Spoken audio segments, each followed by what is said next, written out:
Ayun guys, ito yung whole picture nung video nung escoot ni Monster. And I will discuss to you yung whole specs niya today. Okay, so let's start sa tire.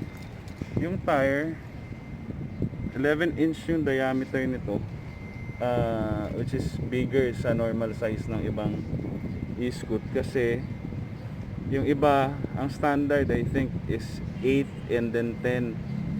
So medyo mas malaki siya compared sa normal escoot. Then naka disc brake na to. Ito yung disc niya. Ito yung hydro niya, hydraulics niya. Front and rear yan. I will show you later yung sa rear. Ito yung suspension niya, which is hydraulic din, mono.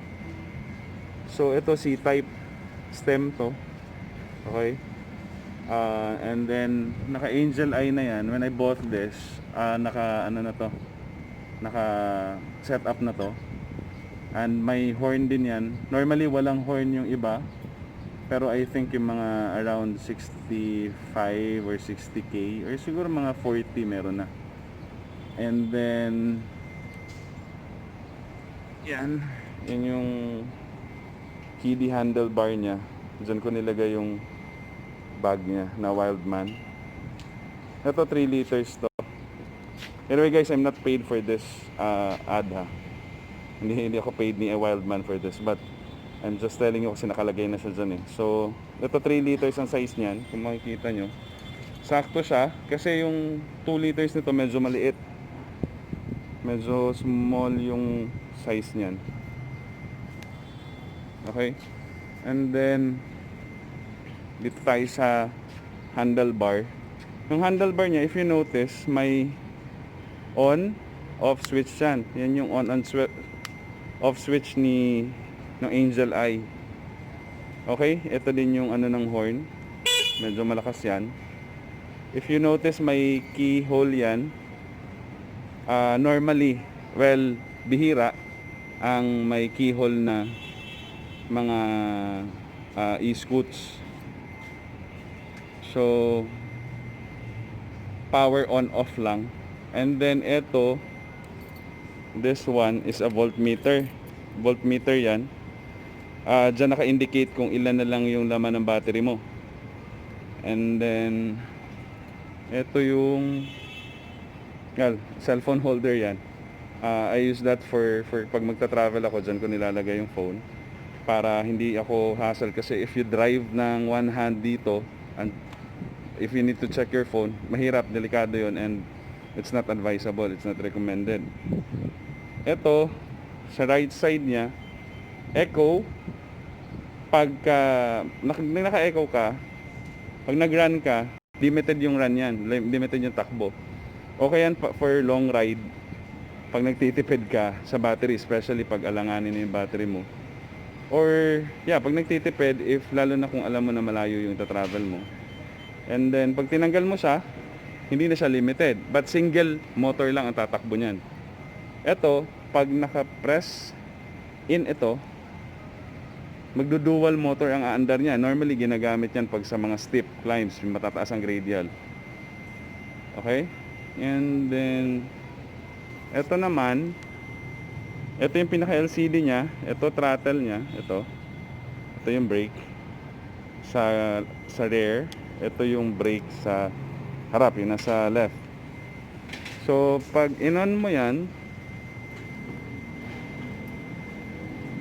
you'll notice meron dyan mode, diba? Mode 1, and then 2, and then 3. So parang gear din ng motor, 1, 2, 3. Pero ito, pag steep yung takbo mo, kailangan mo 3. Sa motor kasi, kailangan mong babaan yung lower gear para humatak ng mas malakas, lalo na pag steep yung takbo. Pero sa higher gear, dito kailangan higher gear. So ang highest gear niya is 3. Okay? So yun yung sa LCD niya. Then if you need to turn it on, long press mo lang to, mga 2 to 3 seconds mag-on na yan. And then lipat ng gear, 1, 2, 3. Okay? And then, yung LCD niya, odo, makikita niyo yung odo dyan, odometer niya, kung ilan yung takbo. Ito, medyo malapit pa lang to kasi ilang araw pa lang to sa akin. So, 5 kilometers pa lang. And then, yan yung trip 1 niya. Reset mo yan kung may lakad ka, malalaman mo kung gaano kalayo yung lakad mo. Dyan, makikita mo dyan.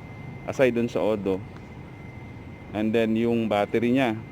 May battery indicator din to maliban dun sa pinakita ko kaninang voltmeter.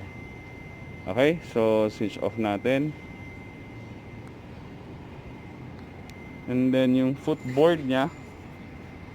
Yan yung footboard niya. It's really huge, guys. Malaki. Kasi ako at saka wife ko dito, kaya niya. Nakasakay kami dalawa dito ng sabay. Dito ako dito sa part na to, dito ang wife ko. Kung nakita nyo, ako 5'11 ang height ko. Isa pa ako, kasya pa doon sa kabila. So kung ididikit ko yan, kasya doon. Okay, may stand din sa most may stand. And then, okay, dito tayo sa rear. Yung rear, niya, tire same din, 11 inches yan, ang diameter. I think yung width nito, sobrang lapad, mga 3.5 ata to, kung hindi ako nagkakamali. 3.5 or 3. And then, naka-disc brake na rin yan, sabi ko kanina, naka-disc brake na yung front and rear niya. Hydraulics na rin yung brake niyan. And then, suspension niya, single then mono. Hydraulic din yan.